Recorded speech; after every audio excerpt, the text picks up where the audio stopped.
He calls it his one guilty pleasure a week is to get out of the office and come hang with Pop and Ratto on the... A lawyer saying guilty pleasure is never a good thing. Non-guilty pleasure. Not guilty. One word can make such a difference. It's the one time guilty can be there. Not proven. All right, so we got to get your thoughts. Steve Moskowitz is here, a legal expert on the happy hour. What's going on in the college basketball world is just, and this is not the NCAA that's initiating this. This is the feds, and now they're bringing a huge corporation like Nike into the deal, Steve. So let's take us from the Nike angle here on what's going on with this story.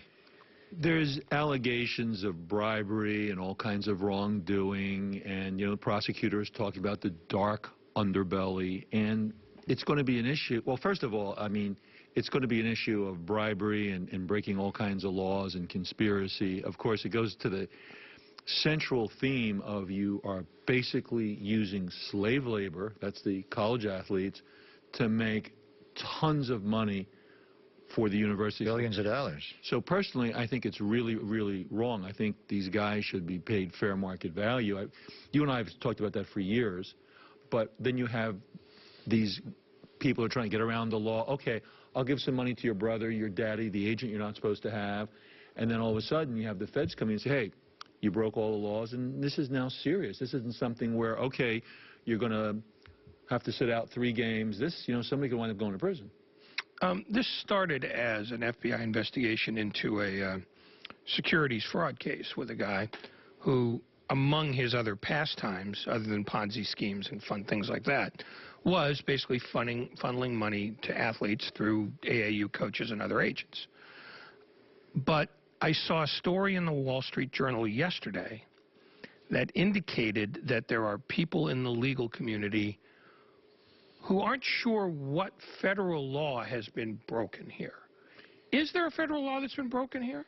Part of the problem is that we're talking about federally funded institutions. And what the feds are saying is, hey, you can't go ahead and bribe anybody related to government. Also, you'll see things in companies where an employee of a company, have nothing to do with the government, will be taking some kickbacks or paying somebody off. And I've defended people that, again, in federal court, that were accused of taking some bribes for doing something with their products. So that's looked at very seriously. Okay, you talked about... Not to mention even things like, look at the Foreign Corrupt Practices Act, where if an American businessman gives some money to a foreigner, which is the way a lot of times they do business over there, he can be prosecuted in this country. Okay, one of the schools that was mentioned was the University of Southern California, which is a private institution. Now, I don't know how much federal money they get, but is it the fact that you get federal money that makes you fair game for the FBI? Because if you're a private institution, you're not getting money directly from the state in which you operate. That's right. That's a real good starter. But again, for example, a case I did recently where I was representing a businessman who was accused of paying and receiving relatively small amounts of money as bribery. He was being prosecuted federally for that, and that had nothing to do with the feds. It was just, yeah, bribery is looked at badly in our country, just like there's laws with the foreigners, where that's kind of the way they do business. That's why Americans can't do business in certain countries. The fact that Nike's now involved, I mean, a huge company and a powerful man in Phil Knight, and they've been brought into this today is a recent story. They have this elite youth basketball league and has been served with a subpoena by federal prosecutors in New York, and the FBI has dug deeper into this and what they call the dark underbelly of college basketball.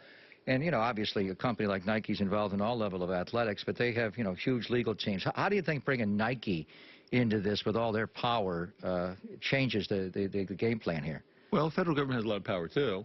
And, again, the first thing I'm going to try to do is say, look, we didn't violate any laws, and as they originally start off by saying they comply with all laws and they do everything, and then if they can't make it go away on this initial try by the government, then they'll go ahead and it'll be the negotiations, and it'll be, well, who did what, and was that legal, and then, well, wait a minute, is there some misunderstanding here? Is there some way to say, but if you thought this, you're out? And that's a lot of things that's done in the legal system. Is there any sort of tactical advantage that the feds can use based on the fact that Louisville, which is one of the schools that's mentioned, and Rick Pitino, who is mentioned as Coach 2, that Louisville has essentially fired him? Can they use? Can the feds use that as an implication in any court trial that, see, they know they're guilty? You know, anybody can try anything, but what happens in a trial, the lawyer would do something called a motion in limine, where you say, here's some things you can't talk about in front of the jury. And that would be one of the things they say. The fact that he got fired doesn't mean he did anything. There's no proof that he did it from firing. It's just he got fired. But I bet you anything they'll do a motion in limine about that. Yeah, he hasn't been fired yet. No,